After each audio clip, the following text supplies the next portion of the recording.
I forgot we were playing.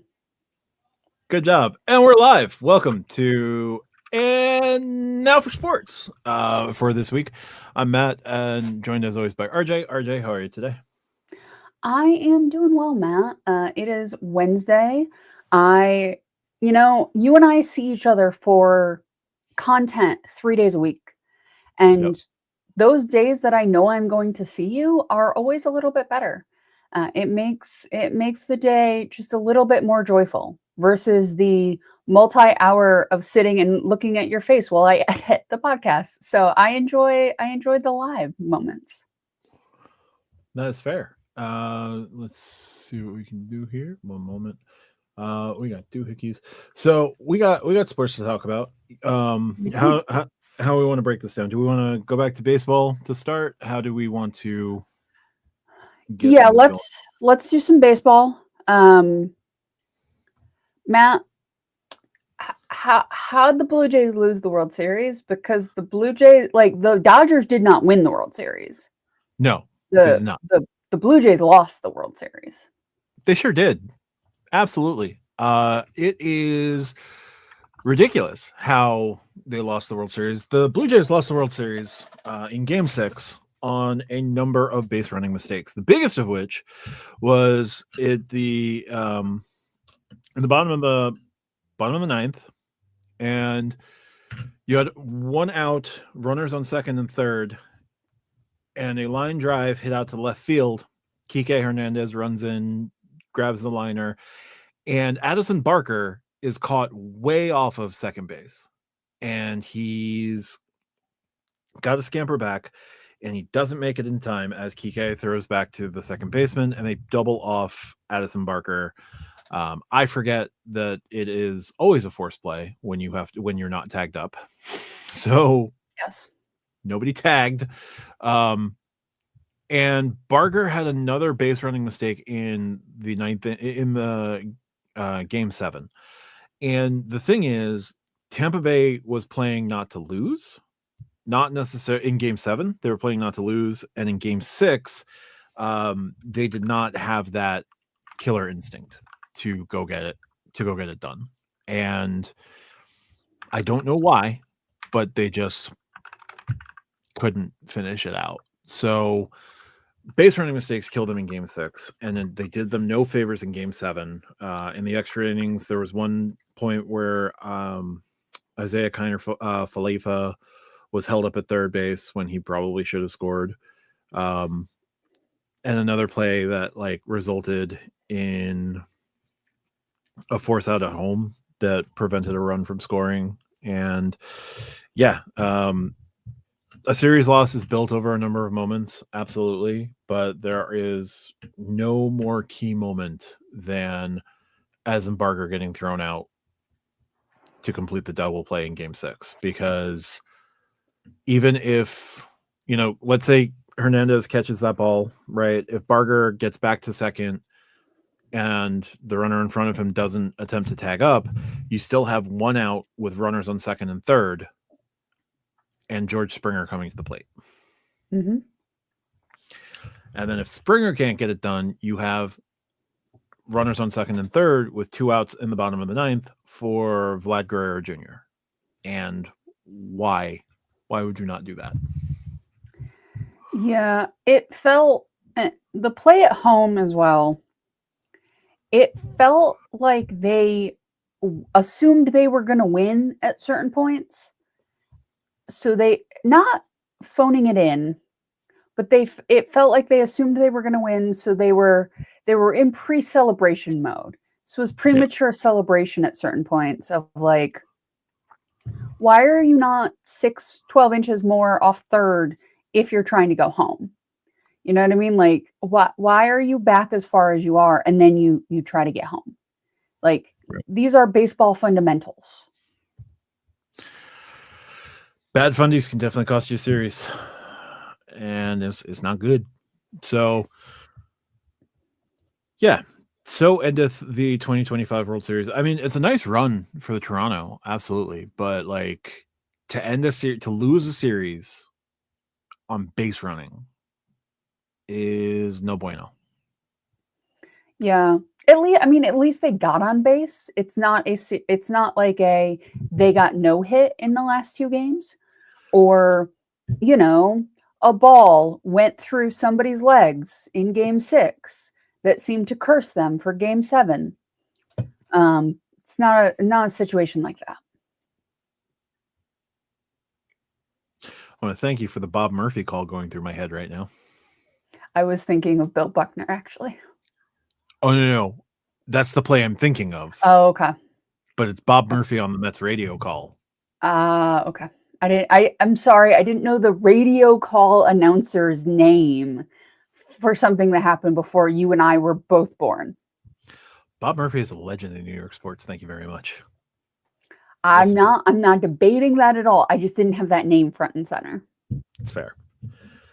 But yeah, Matt, do you know the last AL East team to win a World Series?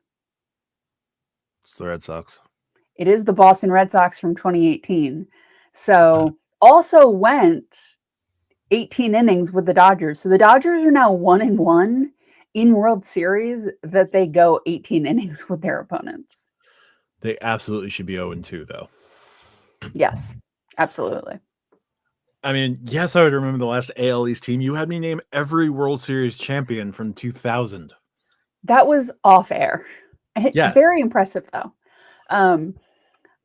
What do we think? So this is a relatively minor thing, but it definitely was a factor in Game 7. What do you think about Ohtani getting 15, 25 hours between him batting and pitching? Because they were giving him more time to get set for the pitching after hitting than you would normally expect a pitcher to receive. Oh, he was getting extended.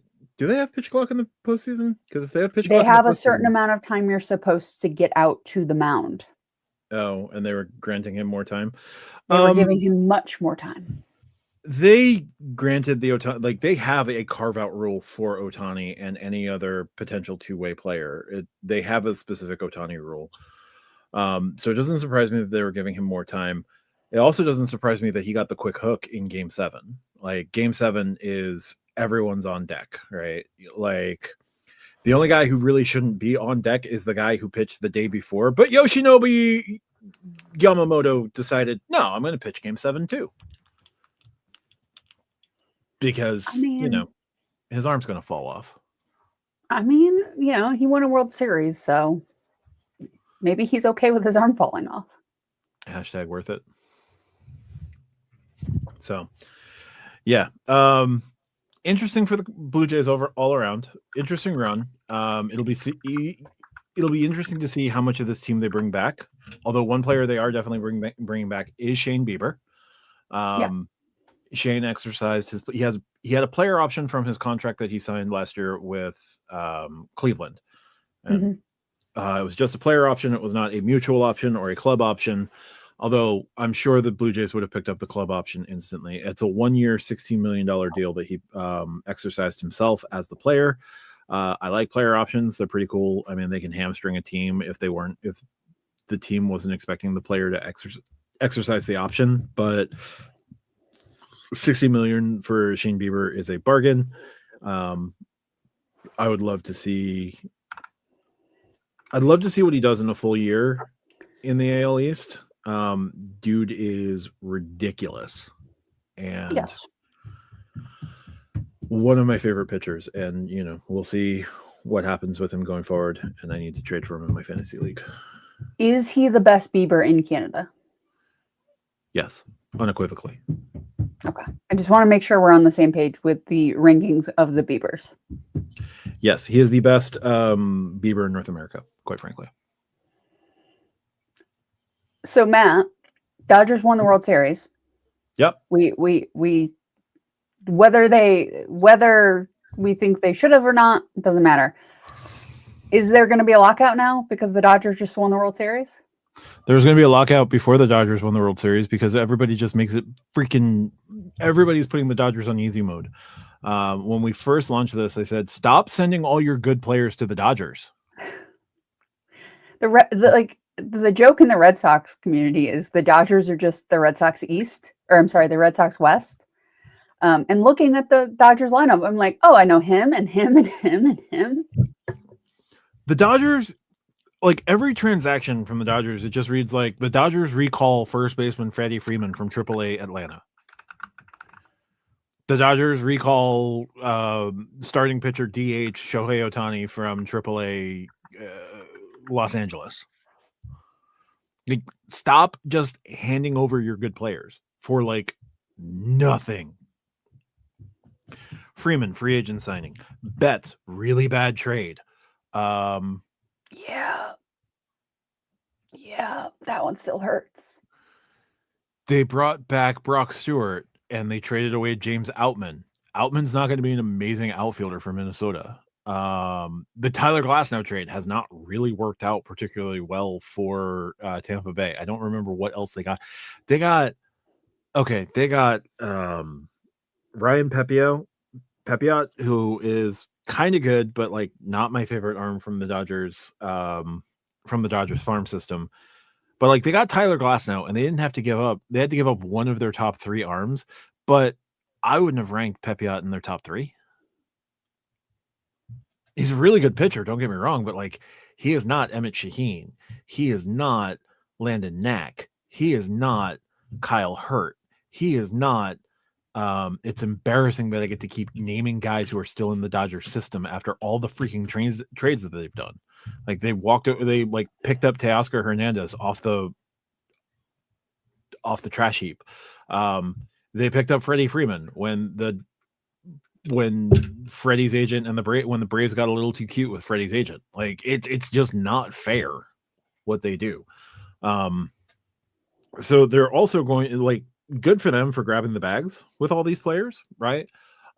They do have a bit of an unfair advantage in signing Japanese players because they're one of the closest cities to Japan in the United States. Yes. They have a huge Asian population. They have an ability to present and market Asian players far better than, I don't know, Kansas City of all places.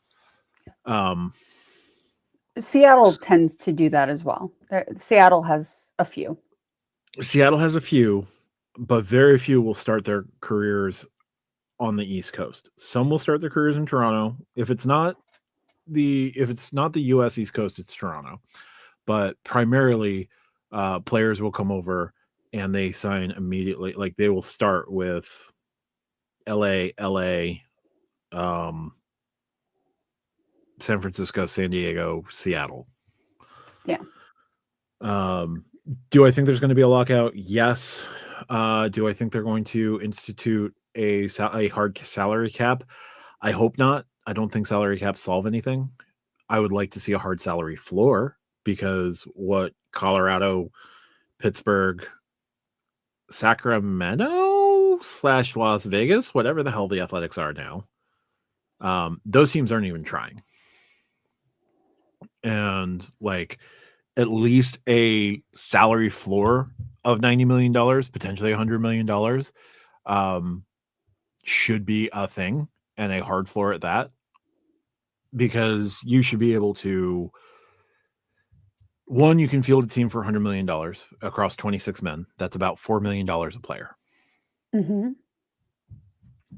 Like, yeah. You can go sign guys for $4 million.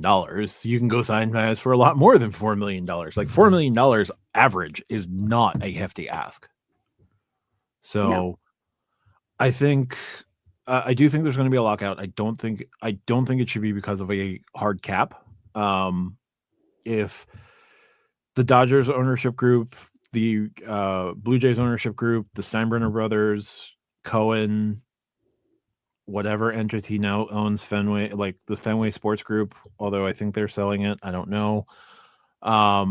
If they want to spend, right, then let them spend, but you have to force the degenerate owners who are just in it for the money to to spend some money. Steve Cohen should buy A&A and use it to sign Asian players and give free flights in first class to all the Asian players, their friends and families. Yes. Matt, to connect this to our other endeavors, Yeah. go to stackyourpoints.com to check all that out. If you had to make the Dodgers a current credit card and you had to make the Blue Jays a current credit card, which cards would you make them? It's the Centurion against.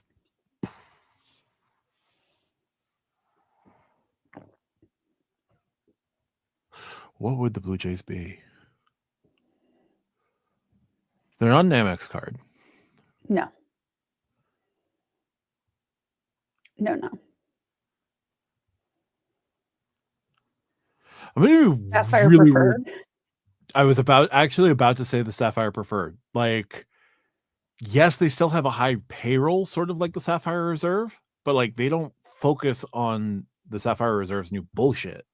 Like, they're just a very like, oh, you want transfer partners? Here's the transfer partners. It's not going to cost you a lot of money. You don't have to worry about it too much. Like, you know, we don't have a great travel multiplier, but like, we don't have a great bullpen. We tried to make a great bullpen, didn't work out. We don't have great base running skills. That's our 2x multiplier on travel right there. We are not good at traveling around the bases. We are not rewarding getting around third. No triples, just doubles. Dalton Varsho hits triples, but yeah. You get triples on dining. You only get triples on dining. That is the Chase way. Just not at Sapphire exclusive restaurants. Yeah, well, there's got to be some first. No, I think we're going to see a lockout. So, which professional sports team would be built 2.0, wildly overpromise and under deliver? The Mets? Cowboys. Ooh, Cowboys is good. Cowboys is very good. Yeah. Honestly, right now, kind of the Packers. Oh, we look great when we're playing teams we should be, or playing teams we aren't necessarily supposed to be, and then we play teams we should mop the floor with, and we can't get out of our own way. We'll get to that. Trust me. It seems that you have words. I have lots of words. I was coming back from Elmira, New York, of all places. Well, that game was on. I put the game on my phone while I was driving. I was not watching the game. I was driving very safely, but I was listening to the game. And I was holding the steering wheel increasingly tightly as that game progressed. That's fair. At least like that Port of New York, like 88 and 81, like they're boring roads to drive. You need some form of entertainment while you're on those roads. Yes. So, any other baseball related thoughts before we move on to your beloved hockey? I don't want a lockout. A lockout's coming, and I still want to screw the owners who don't want to pay for their teams. How do you feel about, before we move on, how do you feel about the Mets owner?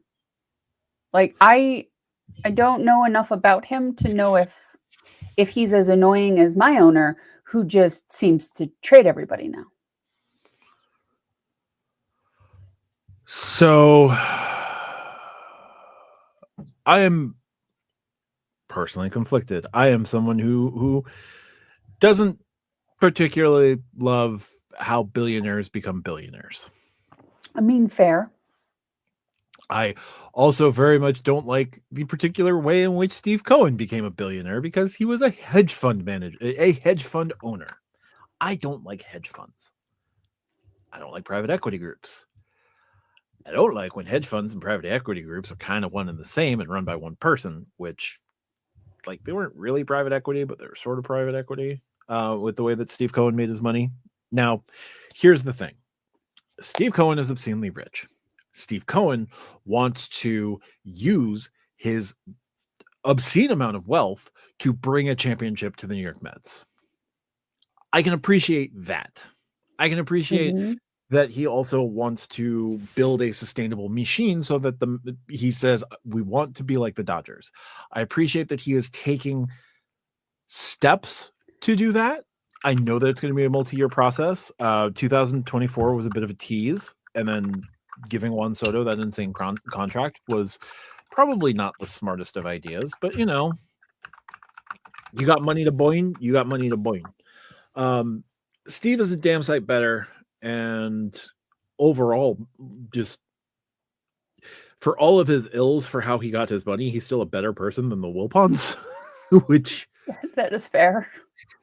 Is rough because the Wilpons were victims of Bernie Madoff. Yeah. Like I don't love the way that he made his money. He made his money. Who am I to really judge, right?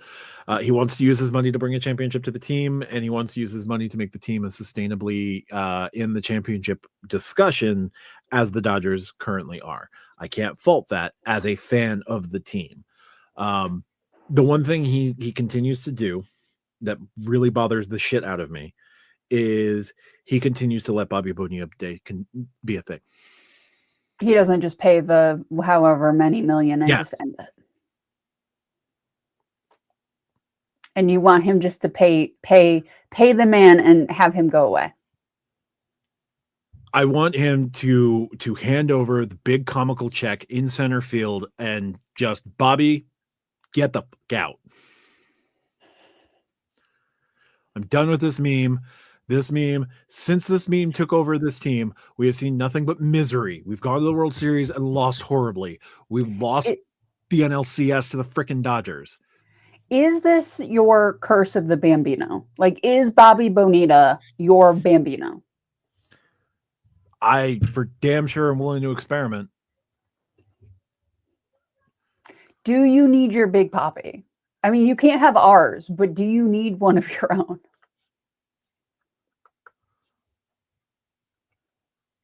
Yes. Rupert believes it is a national treasure to have Bobby Bonilla Day. So perhaps you were wrong, Matt. Call it Phil Niekro Day. Call it Dale Murphy Day. Call it Steven Strasburg Day. Call it Shohei Ohtani Day when the day arrives that Shohei Ohtani starts to get his deferred money. I want this away from my team.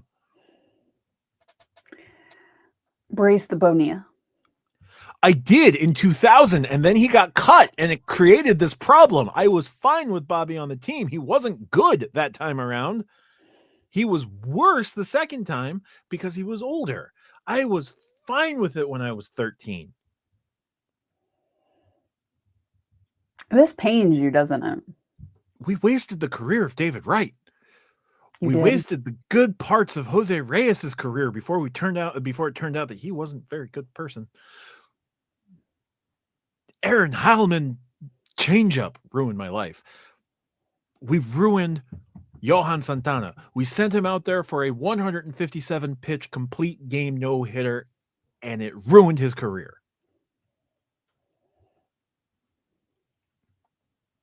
If it's the curse of Bobby Bonilla, excise the curse.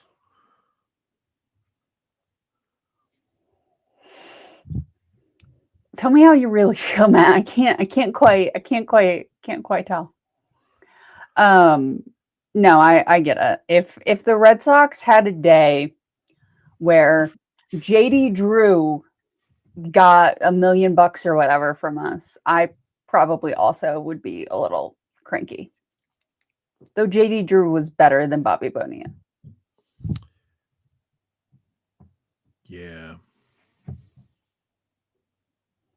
And Santana chose to go out there for that many pitches, according to Keith Matt. So you can't blame the Mets for that.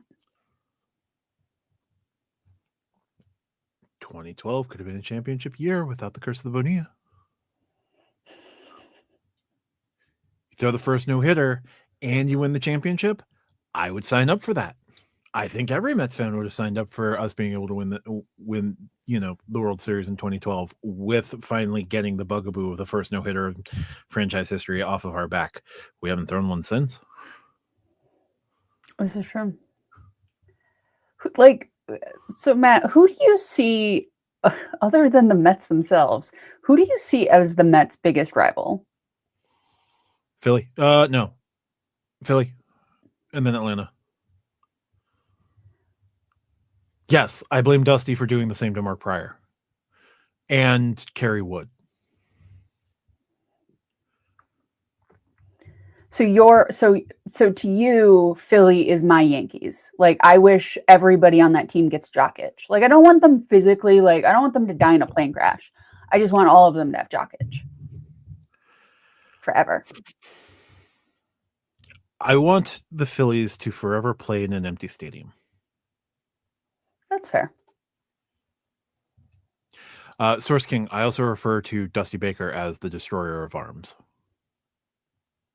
Also fair. Because his path of ruin is Wood, Pryor, Matt Cain, Tim Lincecum. Who was the other one he ruined on that staff?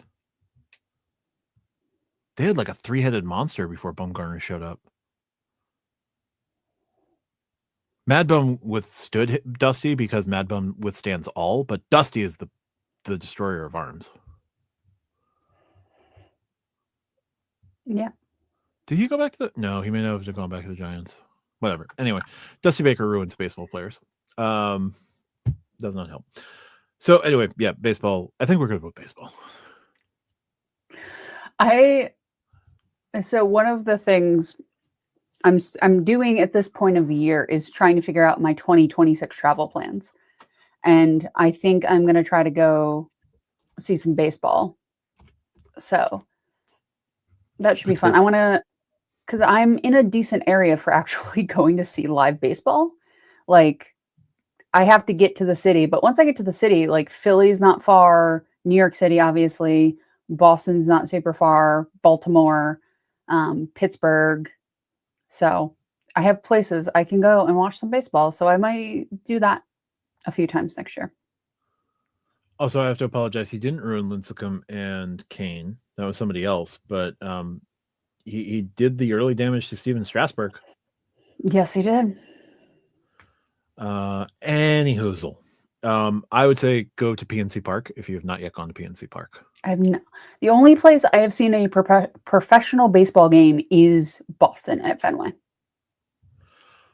The seats are obnoxiously small, but Wrigley is a treat. I will eventually. I have a IHG cert to use. Yep. So what I might do is go to a game, burn my IHG cert, and be super happy with life. Because also, the Chicago is one of the places that my home airport flies to directly. So that makes my life easier. Though I still would probably take Delta even if I have to transfer through Detroit. Can I? Because I don't have AAA miles anymore. I burned them. That's fair. Let me see if I can get to. I don't think I know I can't. Let's see where they would transfer me from. If it's Atlanta, I'm gonna laugh. It's honestly probably Atlanta. You could also, just book on AA by way of British Avios. I don't have any Avios. Do you have membership reward miles? Not right now. Well, after your next round of Rakuten, I do have quite a lot of Rakuten coming my way. See? All right, let me just see. Hold on. I want to see how they get me there. There's a Hyatt House. Yeah, but I want to burn the IHG cert because I got to go to I got to go to an Intercontinental to do that. Yeah. I had an Intercontinental planned, and then life happened. That makes me sad. I do want to go. I don't necessarily want to go to a football game, but I want to go to Green Bay, which I know sounds strange, but like I have some visual difficulties. I would not be able to see most of the actual game on the field. at least with very good detail, but I can see it very well from my house. So, you know, And a blowed up TV. yeah, I got a 55-inch, about 10 feet that way, that I watch a lot of sports on. I also So have it a helps. 55-inch about 7 feet away from me. Yeah. So it's helpful to watch sports. That's what I do on Thursdays. What we're doing our Thursday live, I put football on. There we go. All right, let's move away from baseball now. Let's talk about some hockey. Yeah, just a couple quick bullet points in hockey. Dallas is getting an outdoor game as part of the NHL Stadium Series. The Stadium Series, so they have the NHL likes to market a lot of outdoor games for weird reasons. Outdoor games in the NHL, they have the Midwinter Classic, which is usually played on New Year's Day, and it's like plopped down somewhere. They've done them in Boston, they've done them in Chicago, they've done, I think they did one in New York, they've done them in Pittsburgh, they've done them where like you convert a football stadium into a hockey stadium. Right. Keith, they're going to do it at AT&T Field, so it's like barely Keith outdoor at AT&T Stadium. That is where the Dallas Cowboys play. Supposedly. Suppose they appear on the field. Do they? That is what I am told. Jerry Jones puts them on the field whether they're ready or not. Yeah. Apparently not. Honestly, Keith, get ready for the Vegas Golden Knights to host an outdoor game, because they've done outdoor hockey in Vegas before and it went terribly. Be ready for the Vegas Golden Knights to host an outdoor game at Allegiant Stadium or Allegiant Stadium. Okay, so I'm looking at options to get me to Chicago. I have options for all of my usual layover spots: all Atlanta, Detroit, and LaGuardia. So I got options, man. Congrats. I like going through LaGuardia because I get the nice lounge. That's fair. If I'm gonna go to a lounge, I might as well go to the nice one. I should be starting more of my flights out of LaGuardia, but for JetBlue, it's JFK kind of or bust. So you could switch to a superior airline that doesn't require 40 billion tiles to hit status.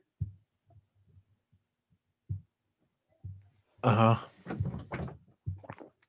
could. I don't want to fly on an airline that doesn't do me any good. If I was doing it the end of this year, now that I've hit status, I would. But next year, I'm focused on status first. That's fair. So, yeah, Dallas getting an outdoor game, part of the Stadium Series. The Stadium Series is another set of outdoor games. They also have in Canada the Heritage Series, because why not? They just plop down in an NFL stadium or a, if not an NFL stadium, a college football stadium. And in Canada, they play them outdoors at CFL stadiums. Wait, I just realized something, Matt. Yeah. Toronto played Detroit or Dodgers. So Canada played the US and the US won.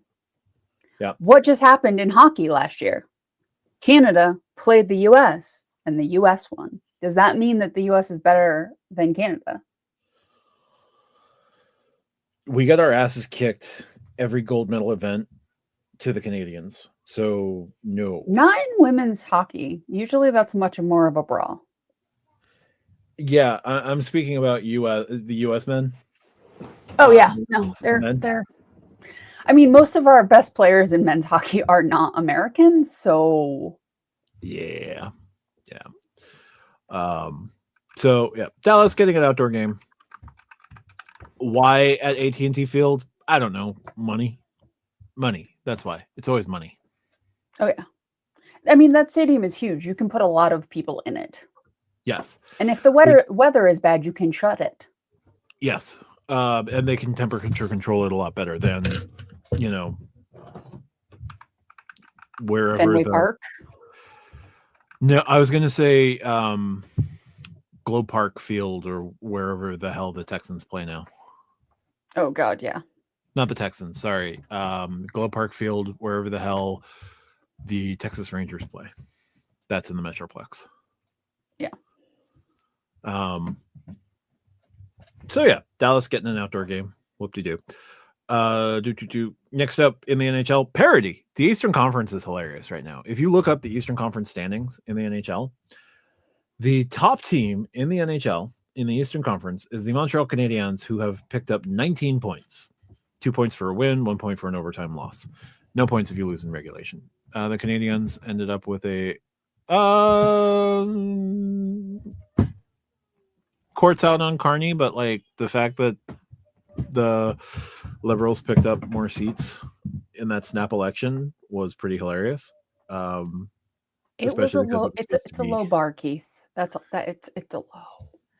yeah. Low bar. That was supposed to be Pierre's coming out party, and Pierre fell.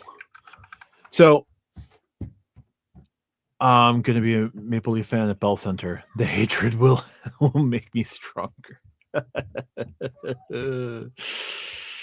Ooh. Source King, if you could just wear a national jersey from Sweden, you'd be fine. So, as I was saying, the Montreal Canadiens have 19 points. They are 9-3-1 after 13 games played. The Florida Panthers are currently 16th in the Eastern Conference. Through 13 games, they are 6-6-1 for 13 points. So the best team and the worst team in the Eastern Conference are separated by 6 points. That is impressive.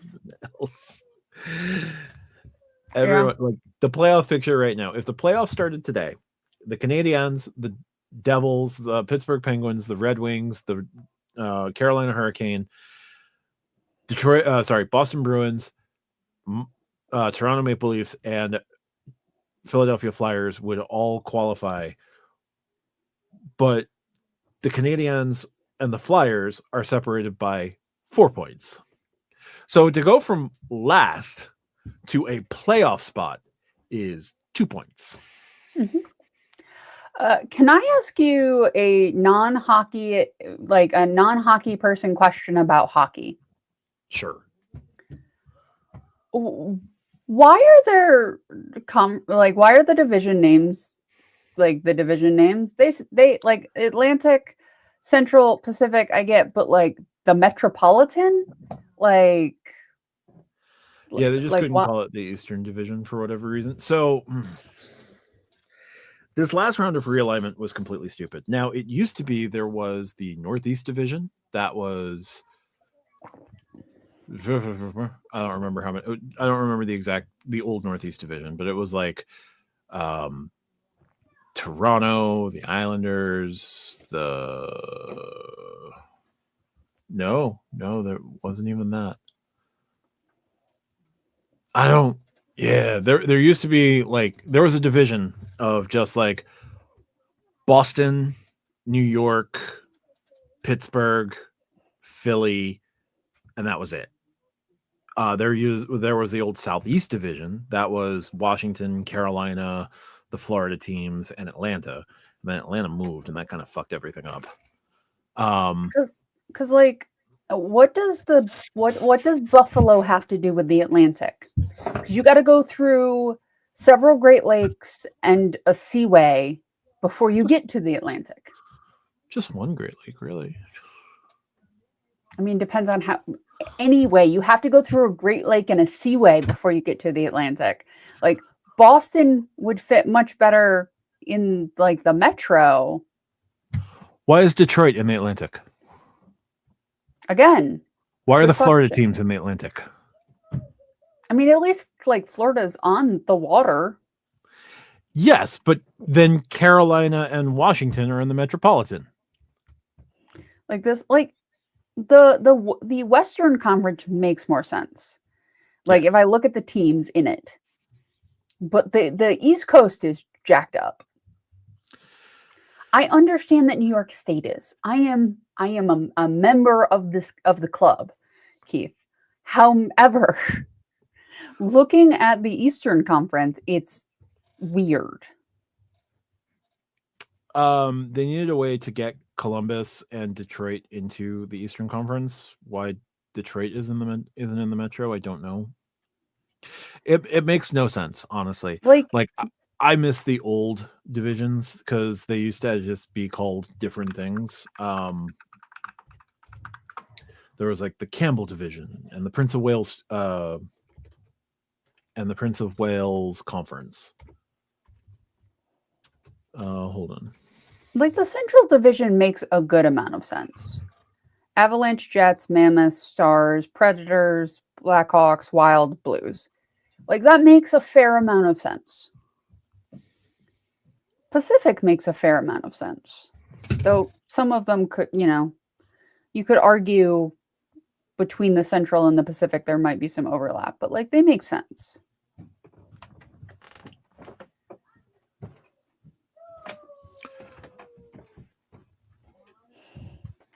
It's better. You should wear a Swiss jersey.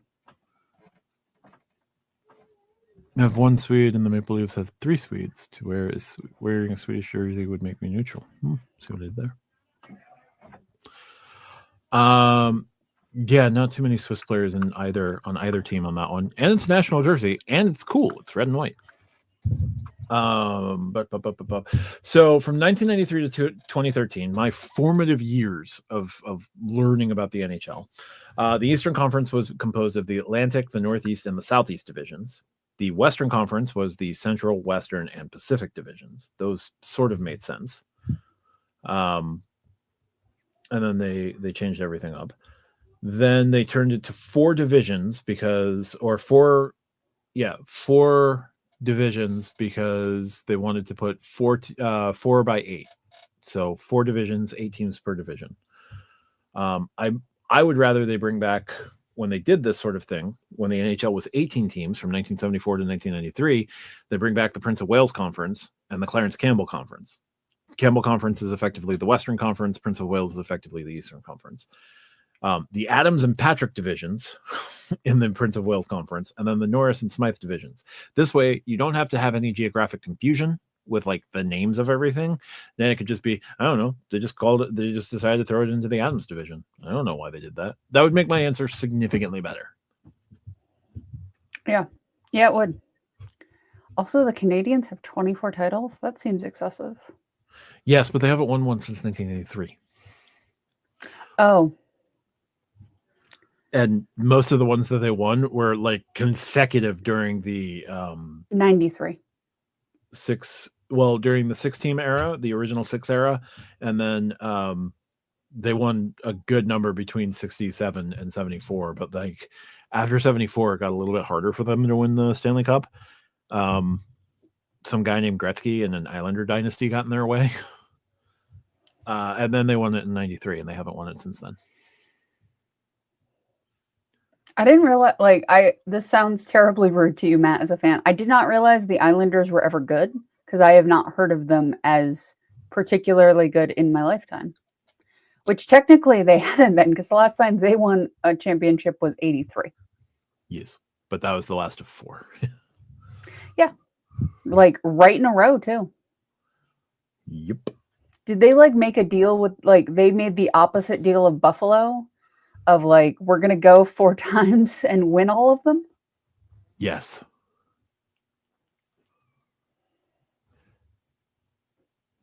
I mean, that's fair. But when Sweden's on the offensive, they go on the offensive. Isn't one of the best snipers in history Swedish? Finnish. Oh, close.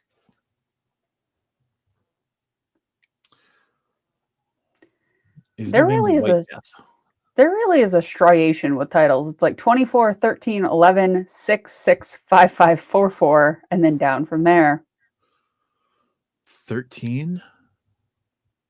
Maple Leafs. Oh, yeah, that's right. Haven't won one since 67.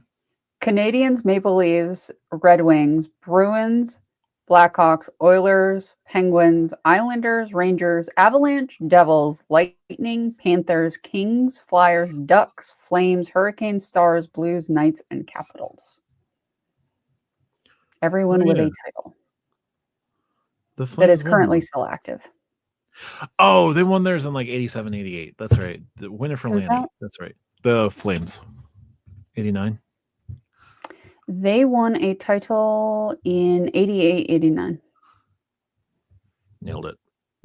All right. They beat the Canadiens. Yeah, Canadiens. Yeah, that was the win it for Lanny McDonald. That was like the win it for Lanny year when they traded for the Maple Leafs captain because the Maple Leafs were owned by a terrible, terrible human being. I mean, as so many sports teams are. Yes. So parity can be cool.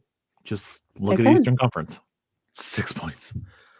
Damn it! Now I'm going back to this whole neutral have stayed out of wars for over 200 years. Was it Charles the 12th who was like running the empire and then got killed? Yeah, Charles the 12th feels right. Had no interest whatsoever in governing. He just wanted to go conquer things. It was cool. And then the last bit from hockey that I have, Alex Ovechkin is on pace, or he's looking for his 900th goal. His next goal, literally the next goal that Alex Ovechkin scores will be his 900th in the NHL, which is impressive. That does sound very impressive. Put it into context for me, if you could, please. He broke Wayne Gretzky's all-time goals record. Okay. So he's just piling on. Nobody has gotten past, like, he scored 896 against the Islanders, and he's only put up 3 goals since that game last year. So like it's sort of like me, like doesn't Gretzky have like the assist record by just some stupid margin that's never going to be beat? It's sort of like Mia Hamm. Like you might get her total points, but nobody is ever going to get her assists. Like nobody is ever going to break that one.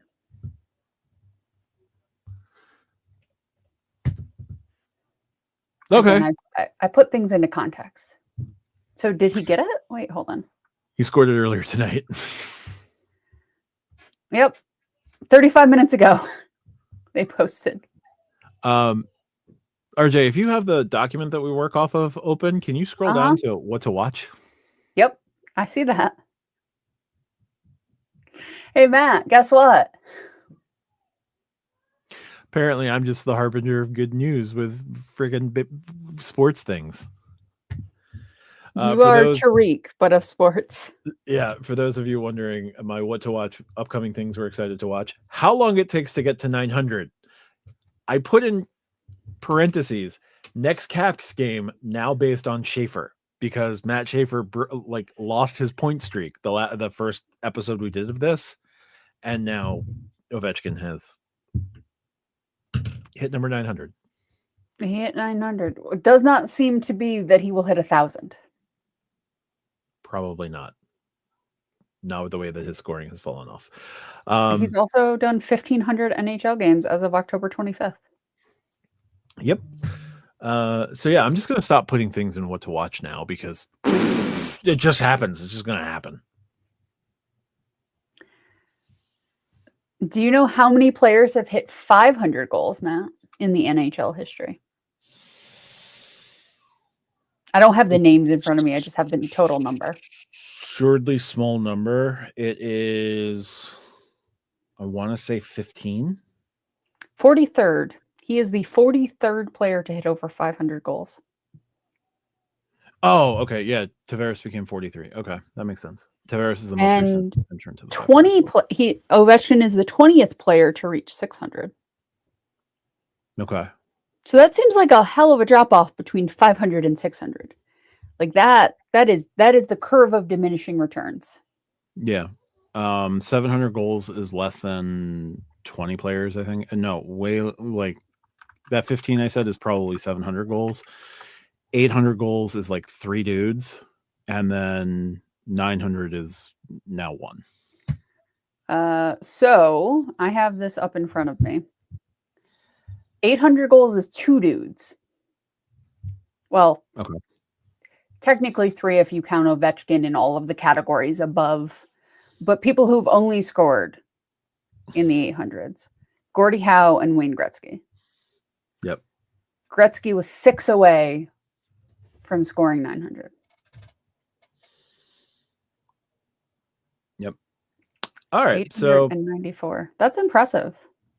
Good on Alex Ovechkin, a guy whose jersey I have and I'll never wear again. Cool. All right. Let's talk about some football. Let's move over to football. Okay. RJ. Yes. What happened?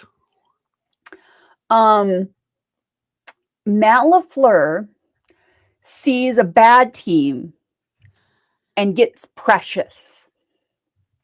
And it makes me want to throw things.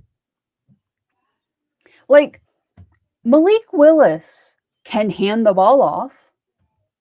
He can throw interceptions. He can do checkdowns. He can do bubble pass. Like, he can do all that. We got a perfectly competent quarterback for that style of play sitting on the bench.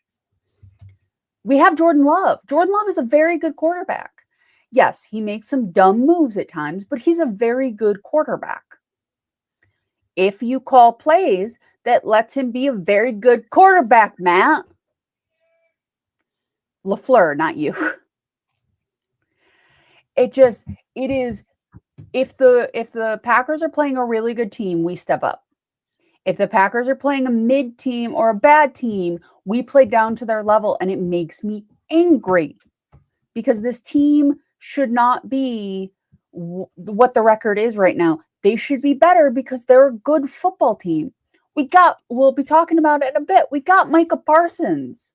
Like, we did the thing. We were aggressive. We did the thing, Matt. The problem is that Matt LaFleur coaches conservatively in moments where it doesn't benefit anybody for him to do that. Also, for the love of all that is good and holy, your kicker can't kick. Perhaps we replace the kicker who can't kick. It makes me angry. Because it's not like the problems with the Packers right now are not unknowable, unsolvable, deep, complex, that you must be philosophical. It's kicker can't kick and let Jordan Love throw the football. That's all we need to fix. Our defense looks really fairly good.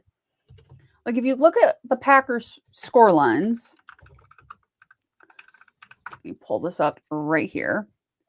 We've given up, let's see, where is, I don't want the preseason. So we've given up 13 points, 18 points, 13 points. Okay, the Cowboys gave up 40.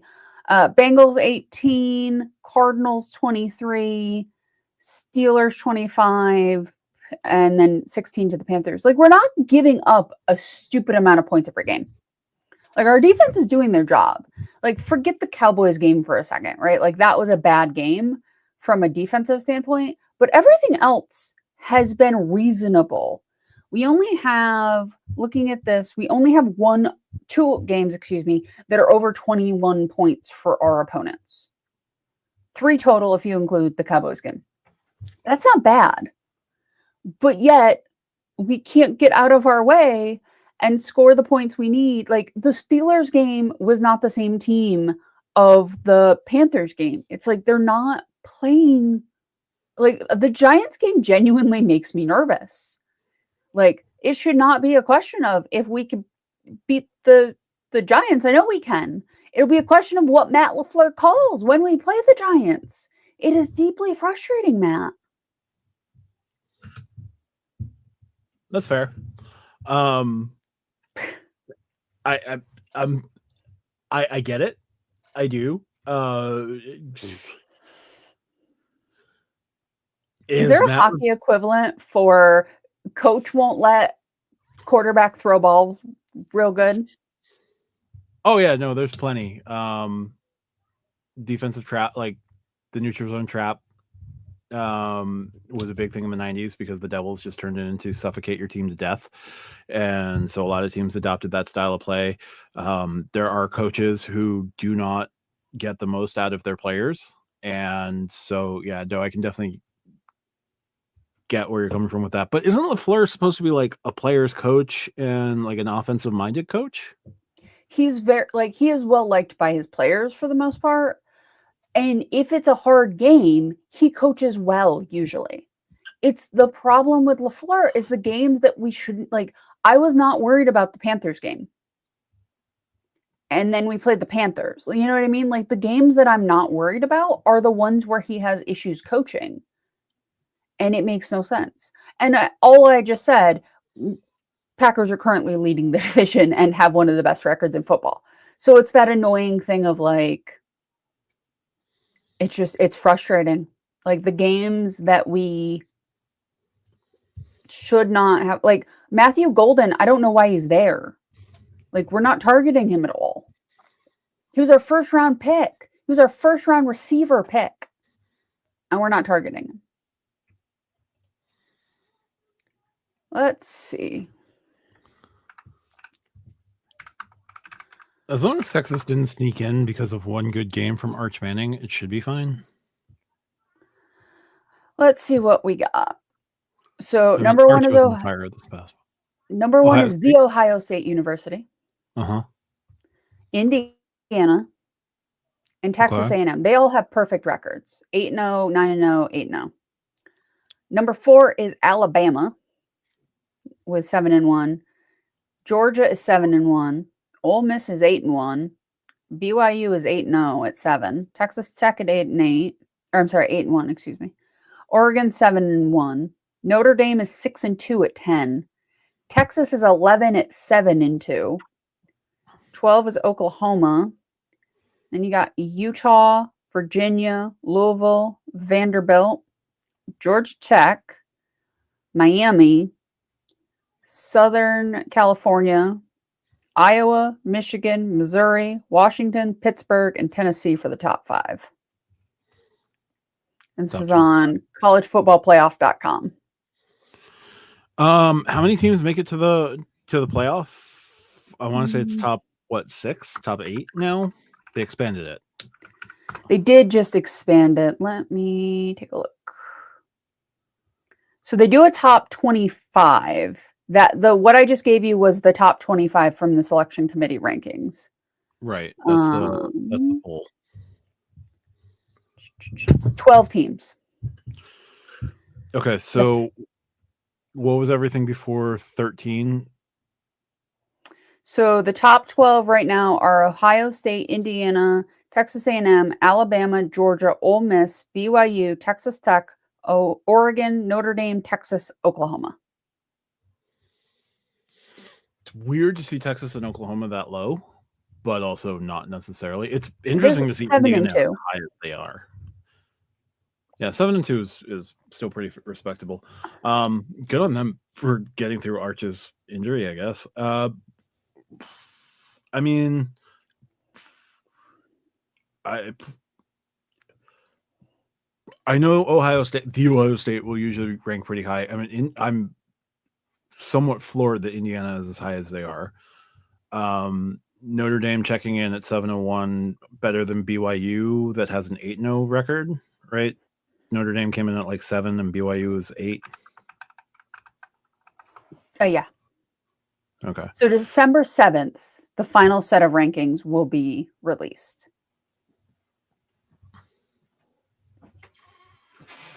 It feels like Indiana will wake up. Okay. But ACC and Group of 5 get spots and bump. Oh, that's their silly parody nonsense. But that's fair because there's only so many SEC teams you can allow into the college football playoff. You mean the college football playoffs is not just the SEC championship? Really should be, honestly. The number of SEC teams that are in the top 12. I know Notre Dame is still conferenceless, right? They've always historically been conferenceless. Hold on. I think for football they might.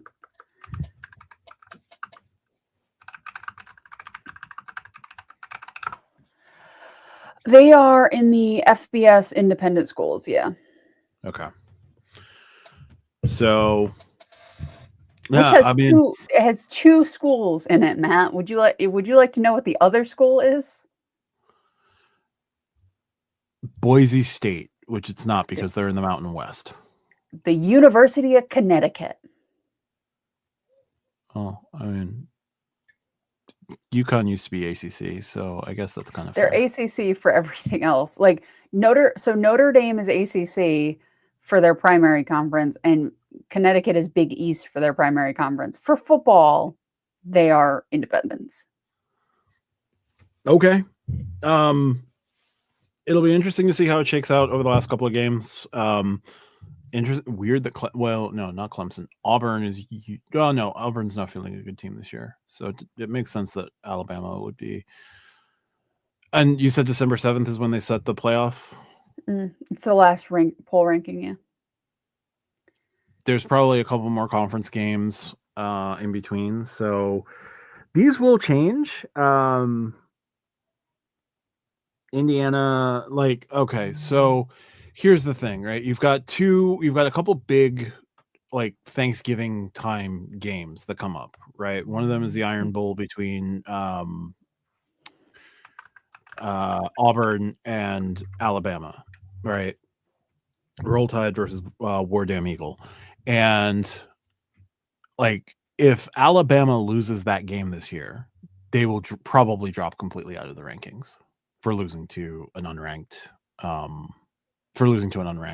Auburn team, right? Mm-hmm. Texas and Oklahoma, I think, usually square off around that time of the year. I know that Ohio State and Michigan square off around that time of the year. That is usually a big game for them. If you lose to if any team in the top 12 loses to a team outside of the top 12, and if you lose to a team outside of the top 25, it's a straight it is immediately a ticket out of the top 12. Yeah. So this is related to college football. I'm going to give you names of actual bowl games. Yep. I want you to keep, you know how we keep or cancel with credit cards? I want you to keep or cancel the names of these bowl games. Texas plays Texas A&M Turkey Week. Okay. I forgot that it was Texas, that game is Texas A&M. Sorry. I'm not as well versed in college football. The fact that I can sort of speak competently to college football at the moment, and I'm not speaking competently to college football at the moment, kind of tells you all you need to know about how I am with college football. I watch it when it's on, sometimes. So, all right, Matt, keep or cancel. The Salute to Veterans Bowl. Good God, where is that played? Montgomery, Alabama.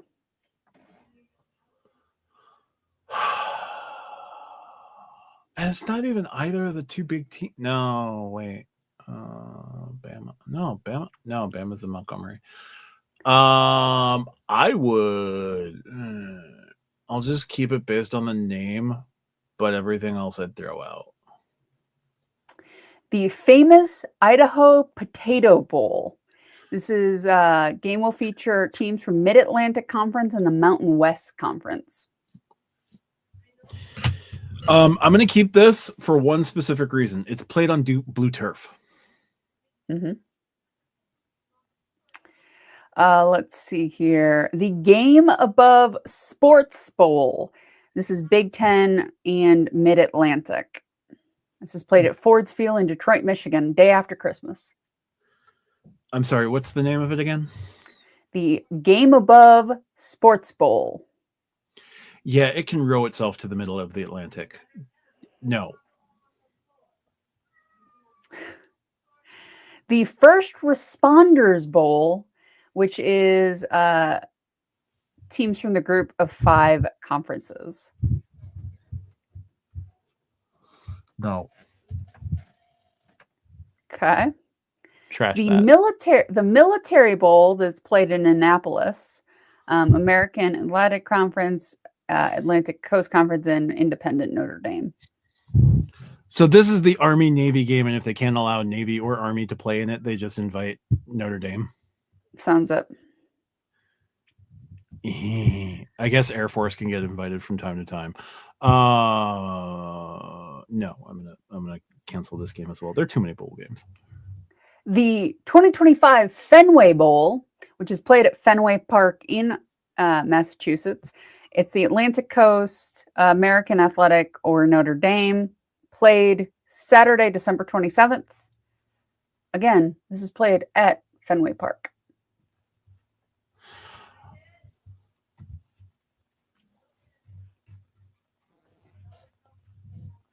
I'm also throwing this game out. Fair. Because I'm contractually obligated to throw the other one that is in this vein out. The 2025 Pop-Tarts Bowl, Atlantic Coast Conference versus Big 12. Where are they playing the Pop-Tarts Bowl? Orlando, Florida at Camping World Stadium. Oh, that's unfortunate. I guess I'll keep it. It's fine. I like Pop-Tarts. I miss Pop-Tarts. The Music City Bowl is held in Nashville, Tennessee, Atlantic Coast, Big Ten, or Southeast Conference. I guess I'll keep it. It's fine. Whatever. Our dear friend who lives in San Antonio will have access to this one, the Alamo Bowl, which is Big 12 versus Pac-12, December 30th. So nearly the new year. Are you keeping the Alamo Bowl, Matt? I don't want to, but sure, why not? The Armed Forces Bowl, which is different than the Military Bowl. It's also known as the Lockheed Martin Armed Forces Bowl, American Athletic Conference versus Conference USA. This is held in Fort Worth, Texas. No, get rid of that. And then, of course, to end this, I have to put it up. The Duke's Mayo Bowl, played at Bank of America Stadium in Charlotte, North Carolina, between the Atlantic Coast Conference and the Southeast Conference. Duke's is an inferior Mayo. It may be the best that Americans can put up. It may be the best Mayo that Americans can put up. But man, QP Mayo beats the crap out of Duke's. I'm gonna throw this Mayo disaster into the trash. That is fair. That is absolutely fair. All right, we have ranked some bowls. Any other thoughts on this, Matt? I'm surprised the Pinstripe Bowl didn't come up. I guess that's not a conference bowl. Never mind. I mean, I did. There's like the Relita Quest Bowl that I could have thrown. I tried to throw in like some fun ones. What about the Poulan Weed Whacker Bowl in Shreveport? Hey, I'm just going off of what's on the Wikipedias. I'm just going to keep it because it's the Poulan Weed Whacker Bowl. And I'm sure that's how it's pronounced now in Shreveport. I'm sure that's another one you have to say like you've got a gallon of honey in your throat. I mean, there's also, these are used for like the actual playoffs, but there is the Cotton Bowl, the Orange Bowl, the Rose Bowl, the Sugar Bowl, the Fiesta Bowl, and the Peach Bowl. Yes. Those are the ones that I'm most familiar with. I want to keep it to as few bowl games as possible. College Bowl, to go back to the hockey topic, the Cotton Bowl is also played at AT&T Stadium. Cool. Yeah. All right, Matt. Any other college football before we go back to the NF of the L's? Oh God, no. So there are some winners at the trade deadline. I do think the Packers getting Micah Parsons is huge. Like that is legitimately very, very good for us. The Colts took one of your New Jersey counterparts in Sauce Gardner. Talked about them, I think last week or the week before, because the ownership of the Colts seems to like have their shit together. Yeah, I mean, Sauce is really good at limiting targets. No picks, and it's really hard to get picks when the guy you're smothering in coverage is not targeted. So that's cool. Like he's able to shut down an entire facet of the game. I feel like the Colts might have overpaid with 2 first-round picks in consecutive years, but I mean, if you're going to go for it,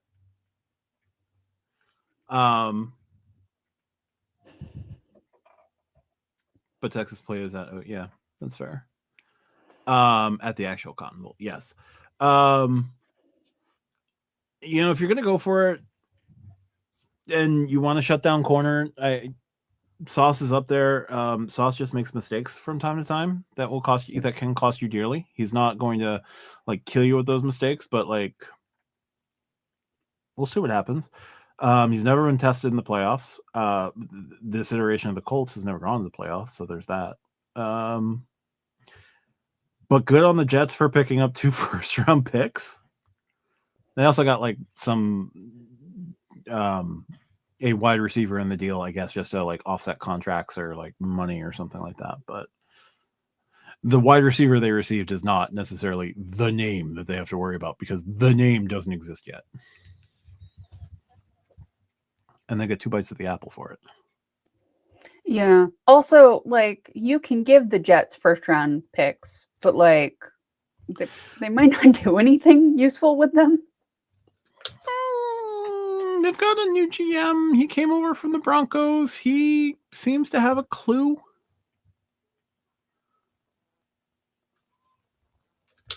We'll see. Well, I'm trying not to be too down on the New Jersey Jets.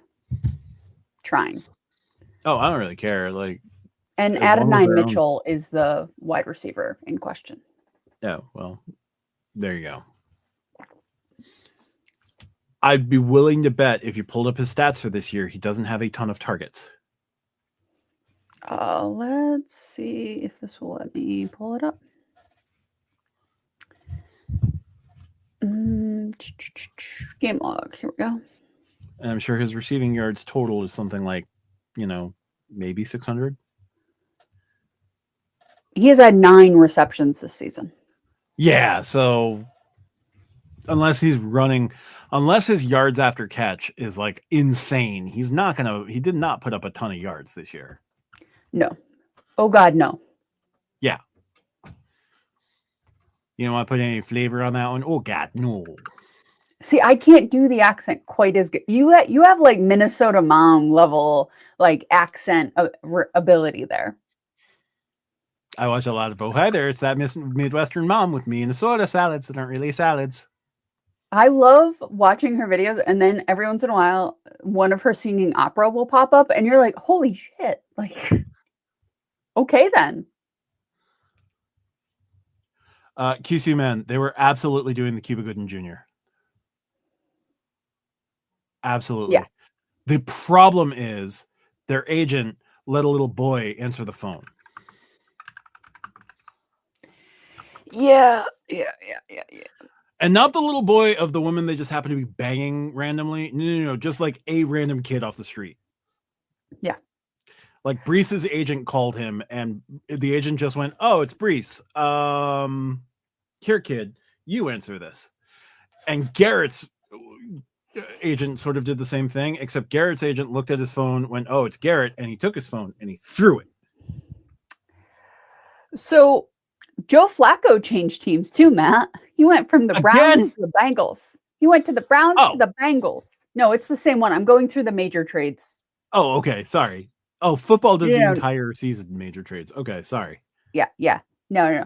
So Joe Flacco, who is approximately 300 years old and potentially a vampire, went from the Browns to the Bengals. He had 470 yards and put up 42 points against the Chicago Bears, and the Bears won that football game. Well, defense is silly. No, sorry, QC man. He was not traded again. He is only the 5th player in NFL history to have a game with 40 or more points, 470 or more passing yards, and 4 or more passing touchdowns in a loss. Oh, the Bears. And the Bears defense is atrocious. Very, very bad.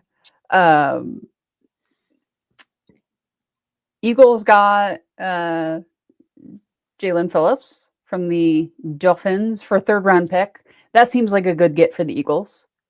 Did he play at Alabama or Georgia? I'm sorry, did he play at Georgia? Give me a second and I'll tell you.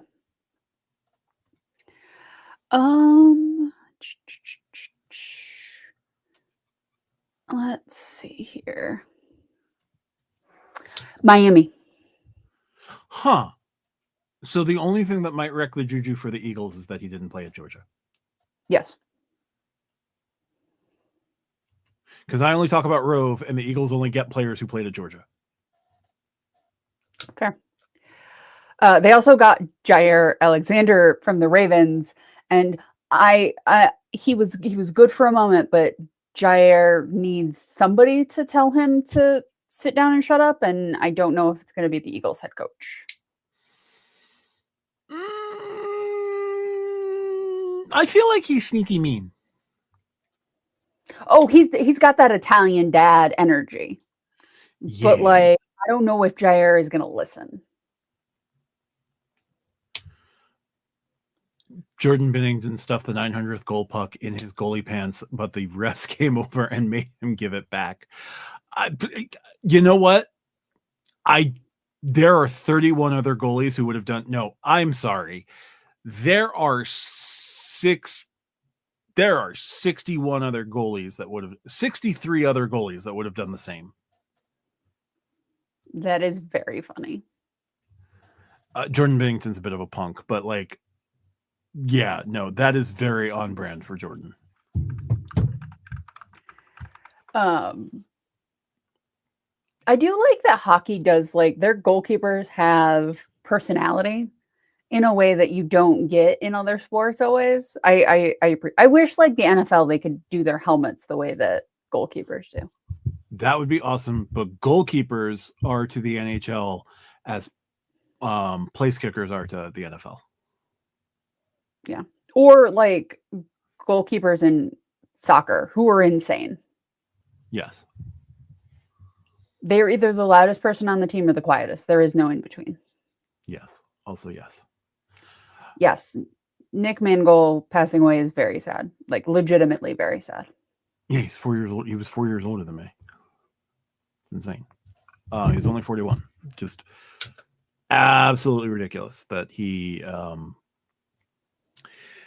says something about healthcare that a guy who made millions of dollars couldn't find a kidney in time. Yeah.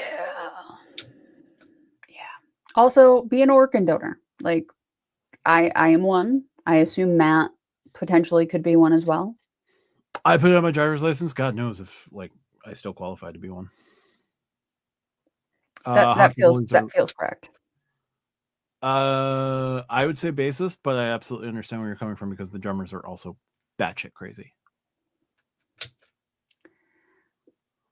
Also, I feel like if you wear specialized gear in a sport, you tend to be of that same ilk. Goalkeepers, catchers. Yeah, no, I can mostly see it. I mostly think more of like bullpen catchers, but yeah, no, I can see where you're coming from. That argument does still make a lot of sense. Any other football-related things you want to talk about, Matt?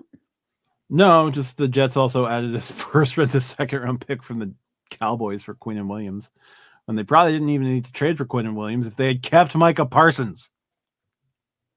Yeah.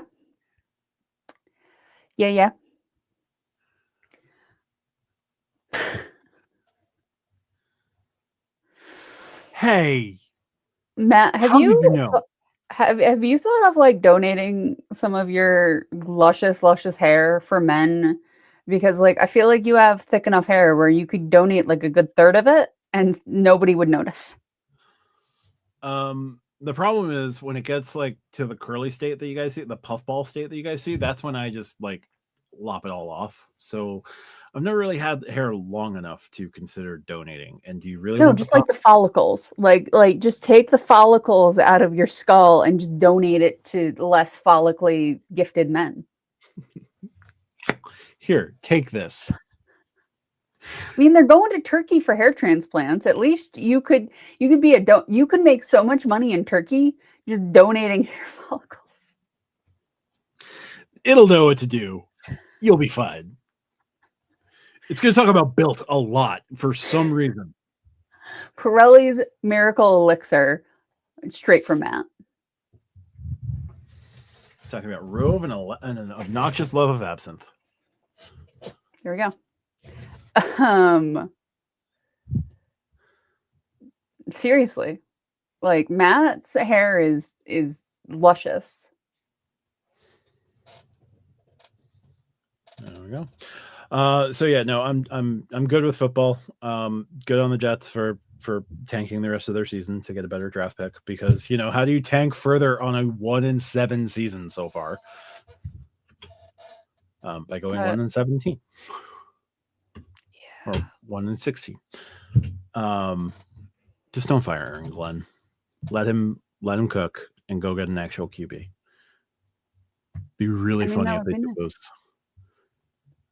those 3 first-round picks this year and turn them into an actual established QB from somewhere else in the league. Mm-hmm. Maybe if New England decided to get really stupid.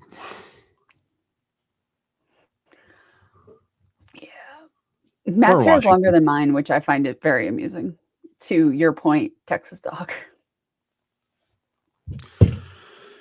All right, y'all. If you want to come to steal my damn hair.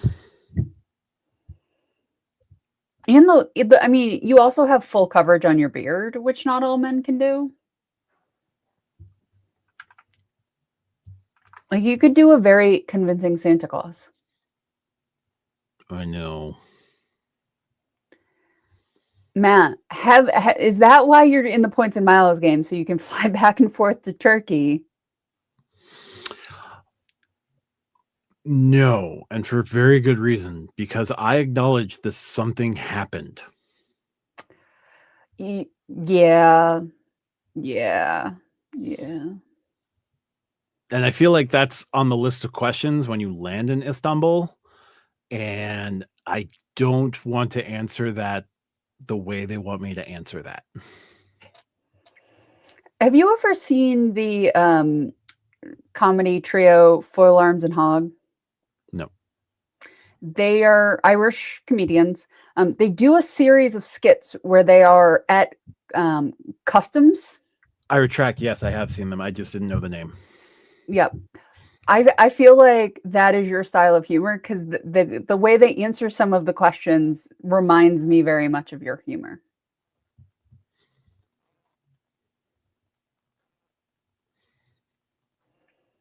When was the last time you were clean shaven, Matt? A number of years ago. Tell us the secret for the hair then. I don't know. Last time I was completely clean shaven, I want to say it was 2011. Here's the thing. This isn't hard to maintain, obviously, but without this, I look like a 12-year-old boy with gray hair. There is something deeply unsettling with someone with a face of a 12-year-old boy with gray hair. If we get to 10,000 Stack Your Points subscribers, will you shave? Sure. Okay. We got to have a running goal. Here's the thing though. As QC Man says, seems like 5 o'clock shadow if he doesn't shave for a day thing. Dude, I could be completely clean shaven at 9 a.m. and by 11:30, the first stubbles are starting to come back. I'm not saying you got to keep it. I'm trying to give the people a reach, a thing they can reach. Also, to the people in here, we have adjusted our Diamond membership a little bit. Now, if you are a Diamond member, you actually can watch us do the show live as we're recording it. So that is a thing that you can now do. 1,000 accounts. Hey, I'm all for it. You just got to watch every video on each of those 1,000 accounts. Seriously, views are getting killed lately. It seems to be like a YouTube problem. I've read a couple of articles. You gave me one. I've read a couple of others. Yeah, it's definitely a YouTube problem, but I don't like it. No, I agree. Tell me about Cooper Flagg, Matt. Yeah, so Cooper Flagg was the #1 pick overall in the NBA draft this past year. He plays for the Dallas Mavericks because they won the draft lottery after, selling away Luka Doncic, because that's what you do, obviously, when you Naturally. have a generational talent.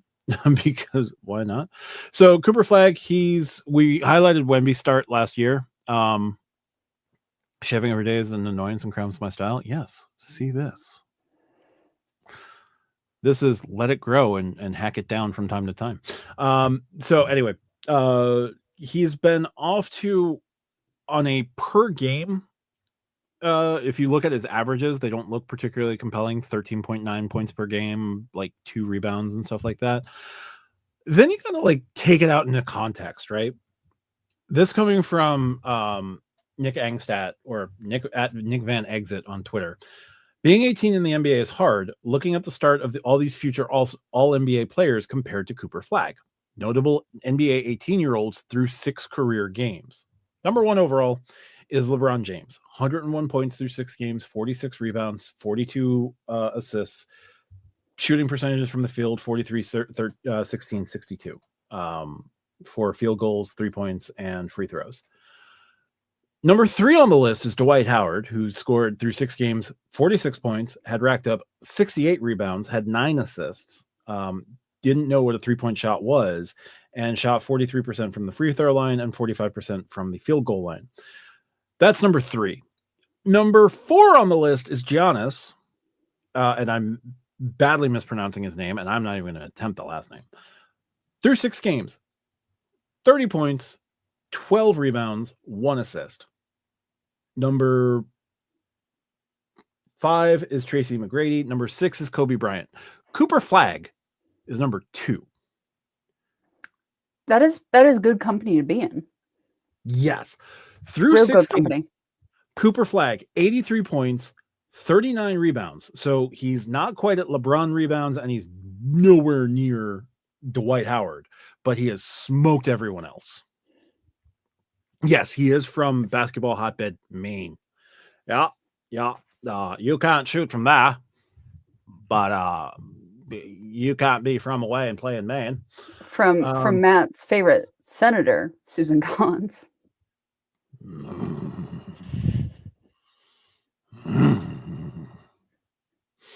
Anyway, 83 points, 39 rebounds, 18 assists so far. So he is #2 across the board, with the exception of rebounds. He's #3 in rebounds. Just dang. And he's even saying he's not even playing to his fullest yet. This is a kid who at like 13 was smoking college kids. Do you think Flagg will finally be the great white American hope, or are the marketers just going to be disappointed? I can see him and Caitlin Clark in commercials already. They'll. Here's the thing. His rookie deal doesn't matter, right? If he doesn't win, if he's not able to engineer a championship in the first 5 years, like they're going to build him up for the first 5 years. If he can't build if they can't build a championship for him inside of 5 years, it's going to be much harder to continue marketing him. He will just have to put up otherworldly numbers in those 5 years and lose. And he's capable of doing that, but you don't want to be putting up otherworldly numbers and lose. Like it's really, it sucks to be that guy. And QC man, by default, for reasons. Oh God, not Susan Collins. Can't stand her. Nope. Here's the thing. Susan's not from away, so we are gonna keep her. That's a weird. That's from Kennebunkport.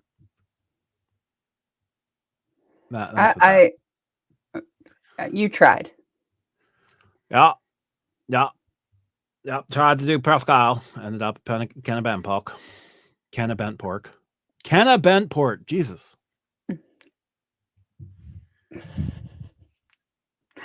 Oh man. Fucking Rich Mainers. Yeah. No, Anyway. basketball is one of those sports where if it's on, I will sit down and watch it. Like if I walk into a room and it's playing, I watch. But I don't think of seeking it out. Yeah. I'm that way with hockey too. Yep. I'm just a couple of weeks away from seeing the Islanders play the Capitals in an afternoon matinee. Use my StubHub credit for that. Hey. Also, IHG is in places and doing things. Guess where I'm staying? IHG. Holiday Inn? Yeah, in Westbury. Nice. And I'm going to have my status reflected. Although apparently if I booked it through the Chase travel portal, it would have gotten my status reflected anyway. And 8 times Chase points. Yes, I agree, Keith. Afternoon sports is infinitely better than night sports. Here's the thing. I'm fine with night games. I don't like the traffic after any game. No. There is something we have to talk about that we did not talk about during hockey. Yo. Matt, will you pull up the picture I sent you? I don't know why you have a problem with this. This is a thing of pure beauty. This is beautiful. It would kill you. Don't care. Don't care. Do not care. Gladly will pass. Gladly will allow this to be, the thing that takes me out, because that's fine. Matt, Yo. no. Matt, no. Just show everybody what we're talking about. This isn't even the worst possible thing it could be. Where's my? It's good. It's on NBC too, because right now YouTube TV people can't get ABC. So the Islanders are offering a cinnamon roll, bacon, egg, and cheese at their games, and I swear to God, I am going to see if Liz wants to eat one. I am fine with this. This is fine. This is art. This is an abomination. This is a work of art. This is an abomination. Did the Islanders tickets exhaust the full 150 credit, Matt? Yeah, but StubHub did me dirty on this one. So here's what I did. I went through StubHub. I obviously went through a third party to set up the transaction. I went on StubHub. The tickets were $147 a pop. Where did you sit? On the ice? Section 119, about 12 rows up. Okay, that's pretty good. Yeah. So there were 147 a pop. So my 150 would have effectively made my ticket BOGO. I also bought the parking pass for the Emerald lot, which whatever, fine. The Emerald lot's not the lot you want to be in, but whatever, fine. So I bought my pass for the Emerald lot as well. What Chase did when they did the credit was they took 116 off for the ticket, and then 33 for the parking pass. So yes, I get to park for free thanks to Chase, but I wanted the BOGO ticket, damn it. It really doesn't matter because it's a combined purchase anyway, so whatever. But yes, they exhausted the full 150. And I still proclaim that this is a work of art. This is an abomination. I'd rather eat Chicago-style pizza.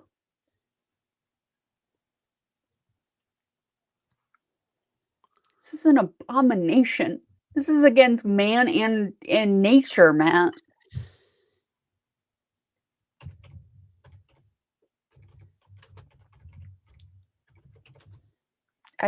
I'm looking at it. They call it a Cinebeck. As well they should. It is in section 202. Well, I'm not gonna be able to get one, so it's They do have a regular bacon, egg, and cheese, which actually looks pretty good. They have some beef patties and pastry that I would destroy. 2 ways to continue. No, don't know. Fuck you, the Detroit Free Press. Why does every article need the goddamn login to keep viewing this? Anyway. They have mozzarella ball. Like, the food here sounds great. Yeah. They also have an Amex lounge. Oh, I could go watch some hockey to hit an Amex lounge. They also have a JetBlue lounge.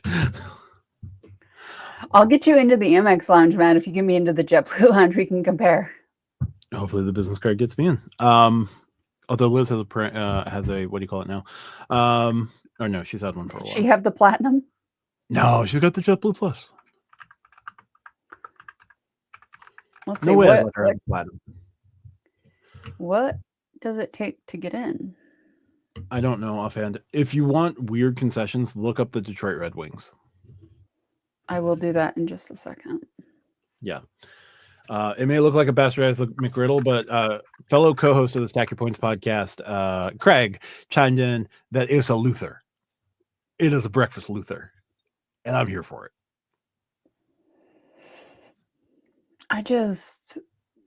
So it seems like the JetBlue one, like you have to, it's not like you can just show up to it.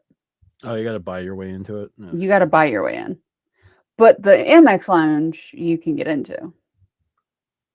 Hold on, let me see what I got to do. What card I have to present for that?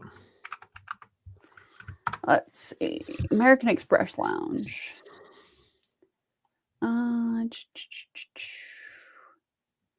Yeah. How do I get in? Card members can enjoy reserve drawer pre-sale tickets, save time with a dedicated members entrance. I get 10% back on things. That's what I'm trying to find out, Keith. What cards will get me in? That's the thing I want to know. The American Express collection provides card members with consumer or business American Express cards. So it seems like if you have an American Express card, you can get in. Sweet. You should try to get in. You have the Blue Business Plus. I do for now. You have the card member entrance too. You can use. Ooh, I might try that. Because I was intrigued, but I didn't want to. Okay. So the actual lounge itself, you need the Centurion or the Platinum. That's fucking stupid. But the venue collection, that makes sense. It's the same as airports. Members will be permitted to bring in 3 guests each, subject to capacity limits and discretion. Access is provided first come, first serve. So you can bring 3 people in. Hooray. That's not bad. Yeah, I guess. I'm sorry. Platinum members can bring in 1 guest. Centurion members can bring 3. How about it? 10,000 subscribers. Matt applies for the Platinum. That's fine. So Matt, you and I can go to a hockey game together, and I can get you into the Amex lounge. Yeah. Actually, all Lonnie, myself, or Craig can get you into the Amex lounge. Cool. Hey, sometimes a nice lounge where you can get free food is nice. Yes, especially when you consider concession prices. Mm-hmm. Any other sports topics you would like to topic about tonight, Matt? No. I think we've covered all of them. What other than Ovechkin already doing the thing in the clip you're about to go watch? Just trade the CSR for the Platinum, Matt. Never. Like, is it at this point? Is it just stubbornness? Like, have you actually gamed them both out? Yes. Platinum still doesn't work for me. I mean, that's fair. I remain excited about the new show. That is my current Star Trek take. Yeah, I'm gonna go back Yes, and there is rewatch. one at UBS. Yes, there Sorry, is Matt, one. go ahead. No, I'm gonna go back and actually watch all of Strange New Worlds at some point. I need Relatively. to watch that the first time. Yeah, it's I good. I I can't bring myself to watch Discovery. There's too many shenanigans. Yeah. Um, I watched all of season 1. I watched all of season 2. I watched most of season 3, and then in the future, I just couldn't bring myself to do it. So there you go. All right. Anything else I'm watching? Do y'all need a streak broken? Do y'all need anything to like magically happen for your teams? Because apparently, if I say I'm going to watch it, it's just going to fucking happen. Any NFL teams y'all need iced for some reason? Anybody need like a heartbreaking loss? Anybody need? I would like the Eagles to lose, please. I have not. I have. Not a ripoff of Star Trek, kind of Star Trek adjacent, not nearly my favorite sort of sci-fi, because why bring Egyptian gods into it? Better than Greek? Like, Greek gods tend to be overplayed. I don't know, but they went hard in with Anubis. It's weird. Fair. But no. All right, everybody. I think Yep. we have hit for tonight. We're at an hour and 41. So we are continuing our streak of live streams over 90 minutes. Yes. SG1 Atlantis was sometimes funny. Okay. How much does it Does cost it to run the cost? Yankees? I guess if I just say I'm going to go full in the tank for the 2026 Yankees, that might be enough. I mean, Rodon's. I think you should. I think you absolutely should become a Yankees fan. Because Rodon will sneeze, that'll tear his intercostal muscle. Max Fried will remember that he's Max Fried and, only occasionally really good. Bigger surprise, Mickey winning by 10 plus points when everyone expected a nail biter, or two Dems winning statewide in Georgia. The two Dems winning statewide in Georgia was a very pleasant surprise. That they did so in dominating fashion was nice. No, the Mickey by 10 plus was probably the bigger surprise of the night. Also, Jay Jones winning the Virginia Attorney Generalship. I really like that there were just like two random roommates, and one's like, I was born in Virginia, I'm going to become governor of New Jersey. I was born in New Jersey, I'm going to become governor of Virginia. Like, that's just fun. Oh, yeah, they were roommates in like their freshman class of Congress. Yeah. Well, that's fine. No, I like it. I am pro like those, because like Jersey and Virginia, I'm sure at some point have to work together on something. Yeah. Both veterans. Abby's a FBI agent, former FBI. So, but no, the Georgia wins are huge.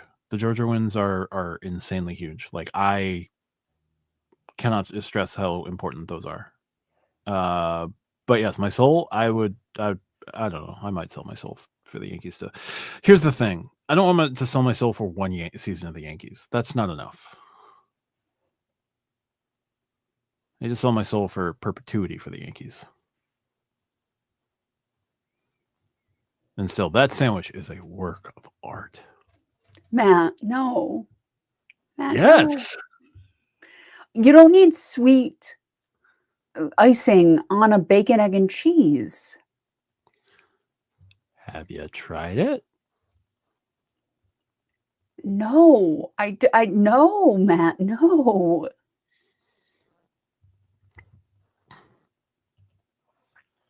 And yes, very positive thing. Gives me some hope. Yes. We will see how that goes. Anyway, if you want to hear more about me talk a bit more about politics, we'll probably dedicate some time tomorrow night to talk politics. Even though there's been a lot of credit card news this week. We'll get through the credit card stuff, and around hour 2.5, we'll bring in some politics. Hey, that live goes long, Matt. Yup.